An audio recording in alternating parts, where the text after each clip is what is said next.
ছোট্ট বন্ধুরা, আজ আমি তোমাদের একটা অসৎ সিংহের গল্প বলবো। একদিন একটা সিংহ এক শিকারীর পাতা খাঁচায় আটকে পড়েছিল। তখন সে সবাইকে হাত জোর করে খাঁচাটি খুলে দেওয়ার জন্য অনুরোধ করল, কিন্তু কেউ তাকে খাঁচা খুলে দিল না। অবশেষে একজন পথিক খাঁচাটা খুলে তাকে মুক্ত করে দেয়। তারপরে সেই পথিকের কি অবস্থা হয় সেটা জানতে সম্পূর্ণ গল্পটা মন দিয়ে দেখতে হবে। দাদা, আমায় একটু সাহায্য করবে? একটিবার খাঁচার দরজাটা খুলে দেবে? আমি খিদের জ্বালায় মরে যাচ্ছি। তা বই কি, আমি দরজাটা খুলে দিই আর তুমি আমাকে মেরে পেট পূজা করবে? না না, আমি ওসব করতে পারবো না, একেবারেই না। আরে দাদা, তুমি এসব কি বলছো? আমি তো কখনো ভাবতেই পারি না, যদি তুমি আমাকে সত্যি খাঁচা থেকে মুক্ত করো, আমি সারা জীবন তোমার কাছে চিরকৃতজ্ঞ থাকবো। সত্যি বলছি, দয়া করে খুলে দাও না একটিবার খাঁচাটা। না না, আমি তোমাকে একদম বিশ্বাস করি না, তুমি আমাকে মেরে ফেলবে। আমি পশুদের রাজা সিংহ। দাদা, আমাকে দয়া করে বিশ্বাস করো, আমি সত্যি বলছি। আমি তোমাকে হত্যা করব না। জঙ্গলে অনেক জন্তু জানোয়ার আছে, আমি তাদেরকে অনায়াসে খেয়ে ফেলতে পারি। ঠিক আছে, আমি তোমাকে বিশ্বাস করলাম, দাঁড়াও খুলে দিচ্ছি।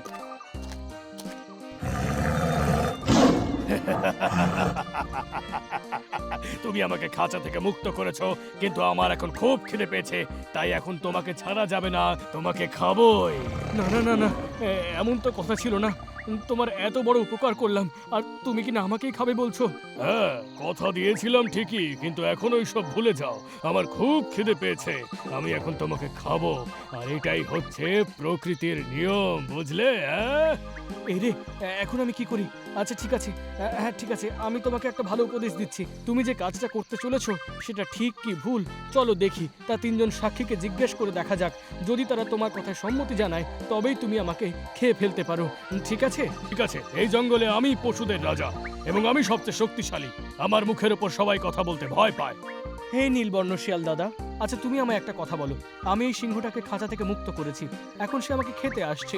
এবার বলো তো, সে কি এই কাজটা ঠিক করছে নাকি ভুল? আমি তোমার মনের অবস্থাটা বুঝতে পারছি। ওই লোকটাকে এখন বিপদ মুক্ত করতে হবে। শিয়াল দাদা, কিছু বলো। তুমি তোমার জ্ঞান বুদ্ধি হারিয়ে ফেলেছো নাকি? আমি ভাবছিলাম একটা মানুষ একটা সিংহকে বাঁচাতে পারে, এটা তো অসম্ভব। আমি ঘটনাটা খুলে বলছি। সিংহ খাঁচার মধ্যে বন্দি ছিল, আর আমায় অনুরোধ করায় আমি খাঁচা থেকে মুক্ত করি। বুঝলাম, কিন্তু বিশ্বাস হচ্ছে না। ইনি হচ্ছেন জঙ্গলের রাজা, আর জঙ্গলের রাজা হয়ে তিনি কিভাবে খাঁচার মধ্যে থাকতে পারেন? শিয়াল, তুমি সত্যি খুব বোকা। দেখো আমি কিভাবে খাঁচার মধ্যে আটকে পড়েছিলাম, দেখাচ্ছি। একি একি, আমি আবার আটকে পড়লাম। তুমি এমন বোকার মতো কাজটা করলে কিভাবে বলো তো? কিন্তু আমি তাকে সাহায্য করতে চেয়েছিলাম, ভালো চেয়েছিলাম ওর। কারোর ভালো করা খুবই ভালো, কিন্তু সবার আগে নিজের ভালোটা বুঝতে শেখো। আমি বুঝতে পেরেছি, আমাকে বাঁচানোর জন্য ধন্যবাদ। তাহলে বন্ধুরা, তোমরা এই গল্পটা থেকে কি শিক্ষা পেলে? আগে পিছে ভাবনা না করে শত্রুর মুখে এগিয়ে গেলে পরে পস্তাতে হয়।